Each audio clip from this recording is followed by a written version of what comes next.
I believe that there are also cognitive ethics which affect all the rest. This might seem obvious to some people, but I believe that how we process information and understand things are factors which are hugely neglected. I'm an example. I was raised in an environment which was rather intellectually stunted. Religion was a factor in this, but it went beyond that. There are a lot of topics which I was misinformed about. The adults did not intentionally deceive me. They believed the things which they passed on, and I was taught to take too much stuff at face value.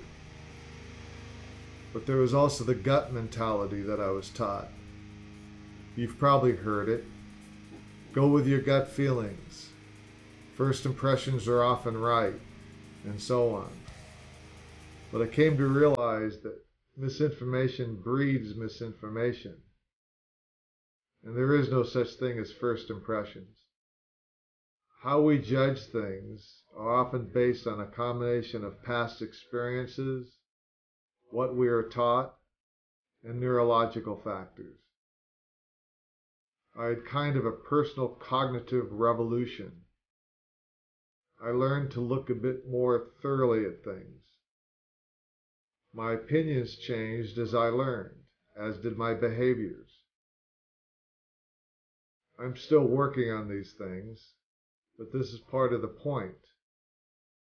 I acknowledge that my information is imperfect and my judgments may be flawed. I, for one, am still endeavoring to do better, to be better, to ask questions and learn, to evolve.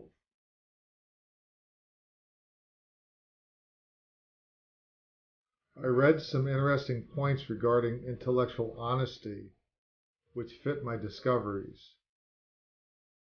One's sense of conviction should be proportioned to the level of clear evidence assembled.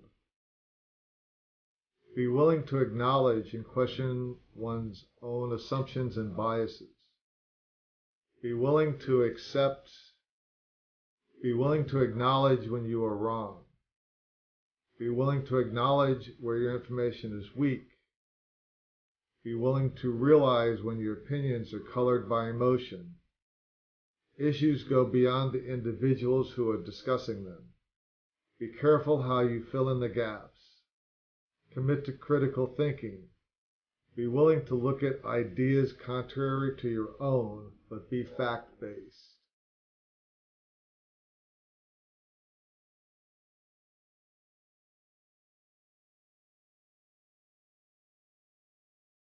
Thanks for listening.